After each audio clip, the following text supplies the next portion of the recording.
Numa sexta-feira, há 2000 anos, aconteceu o que parecia ser o maior fracasso da história. O homem que curou cegos, ressuscitou mortos e dizia ser o Filho de Deus foi preso, cuspido, chicoteado e pregado numa cruz entre dois criminosos. Os inimigos comemoraram. Os amigos fugiram. E o céu ficou em silêncio. Mas o que ninguém entendeu naquele dia é que aquilo não era Deus perdendo. Era Deus pagando. Essa é a história das últimas horas de Jesus. E ela vai te mostrar por que a pior sexta-feira do mundo ficou conhecida como Sexta-feira Santa. Tudo começou num jardim, na noite anterior. O jardim do Getsêmani. Jesus sabia exatamente o que ia acontecer com ele. Sabia da traição, dos pregos, da cruz. E ali, ajoelhado, ele fez a oração mais humana que existe. Ele disse: Pai, se queres, passa de mim este cálice. Ou seja, se tiver outro jeito, me tira disso. Ele não queria sofrer. Ninguém quer.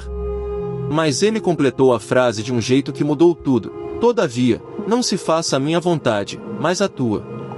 A Bíblia diz que, em agonia, ele orava tão intensamente que o suor dele se tornou como grandes gotas de sangue, caindo no chão. Repara numa coisa, ele já estava sofrendo antes de qualquer soldado encostar nele.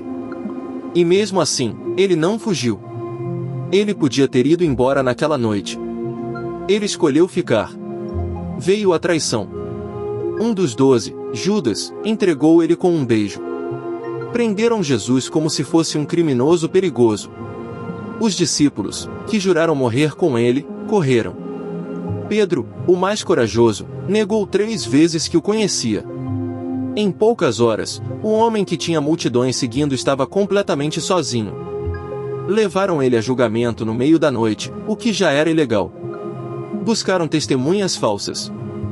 Cuspiram no rosto dele. Bateram nele. E, o tempo todo, ele quase não respondeu nada. Aquele que podia chamar exércitos de anjos ficou em silêncio, deixando tudo acontecer. Não porque era fraco, mas porque tinha decidido. De manhã, entregaram ele para ser crucificado. Chicotearam as costas dele até a carne rasgar. Enfiaram uma coroa de espinhos na cabeça dele, de zombaria, chamando ele de Rei dos Judeus. E fizeram ele carregar a própria cruz pela cidade, até um lugar chamado Gólgota, a caveira. Ali, pregaram as mãos e os pés dele na madeira e levantaram a cruz entre 2 ladrões. E é aqui que a história fica impossível de esquecer. Porque, pregado naquela cruz, sofrendo o que nenhum de nós consegue imaginar, Jesus falou. E cada frase que ele disse ali revela quem ele realmente era. A primeira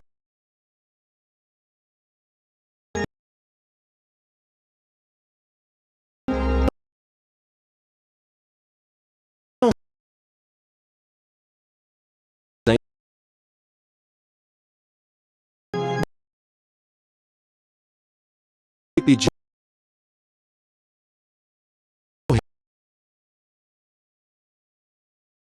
Teve forças para salvar mais um: hoje estarás comigo no paraíso. Até na cruz, ele estava resgatando gente. Se essa história está tocando você hoje, se inscreve no canal e deixa o like. Ativa o sino. É o que me permite trazer uma mensagem dessas por aqui toda semana. Voltamos. E então veio o momento mais assustador de todos. O céu escureceu no meio do dia. Por 3 horas, trevas cobriram a terra. E Jesus gritou uma frase que ecoa até hoje: Deus meu, por que me desamparaste? Pela primeira e única vez na eternidade, o Filho se sentiu separado do Pai. Por quê? Porque naquele instante ele estava carregando o pecado do mundo inteiro. O seu, o meu, o de todos. E Deus é santo demais para conviver com o pecado. Jesus provou o abandono que a gente merecia, para que a gente nunca precisasse provar. Depois disso, ele disse: tenho sede. O que criou os oceanos? Com sede numa cruz. E, quando recebeu o vinagre, ele disse a palavra que muda o destino da humanidade. Ele não disse: acabou comigo. Ele disse: está consumado. No original, era uma palavra só, que se usava quando uma dívida era paga por completo. Quitado. Terminado. A conta que a humanidade jamais poderia pagar, ele pagou ali, inteira. E, por último, com o que restava de vida, ele disse: Pai, nas tuas mãos entrego o meu espírito. E expirou. Repara, ninguém tirou a vida de Jesus. Ele entregou. Do começo ao fim, ele esteve no controle daquilo que parecia total descontrole. E no instante em que ele morreu, aconteceu uma coisa que quase ninguém percebeu, mas que explica tudo. No templo, havia uma cortina enorme e pesada, que separava as pessoas do lugar mais santo, o lugar da presença de Deus. Só um homem, uma vez por ano, podia passar por ela. E, no segundo em que Jesus morreu, essa cortina se rasgou. Não de baixo para cima, como se um homem tivesse feito. De cima para baixo, como se Deus mesmo tivesse rasgado. A mensagem era clara.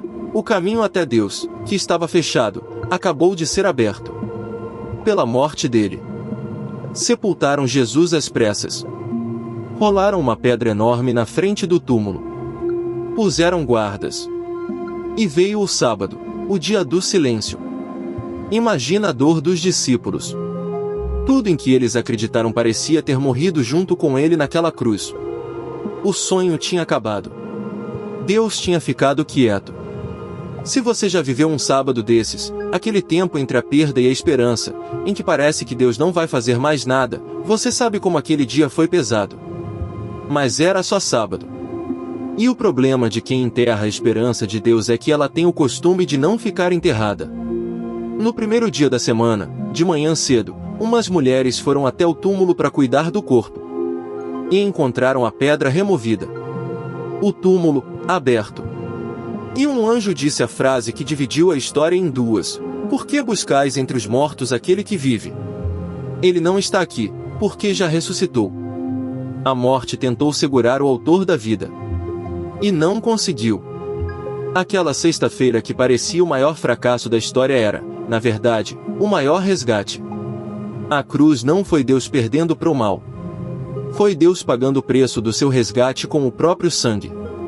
Tudo que parecia derrota, a prisão, os pregos, o silêncio, o túmulo, era o plano funcionando exatamente como devia. Talvez você esteja vivendo a sua sexta-feira agora. Aquele momento em que tudo parece perdido, em que a dor não faz sentido e o céu parece calado. Mas olha para essa história e guarda isso no coração: com Deus, a sexta-feira nunca é o fim. É só o lugar onde a história ainda não terminou. Porque se a cruz mais pesada do mundo virou o maior sinal de esperança, a sua também pode virar. O domingo vem. E aqui está o mais impressionante de tudo: ele não fez isso por gente boa que merecia. Ele fez por você e por mim, exatamente do jeito que a gente é. A conta foi paga. A cortina foi rasgada. O caminho está aberto. Só falta você aceitar o que já foi feito por você. Se essa mensagem te alcançou hoje, deixe o seu like, se inscreve no canal e comenta amém. Toda semana tem uma história dessas por aqui. Que Deus te abençoe, e até a próxima.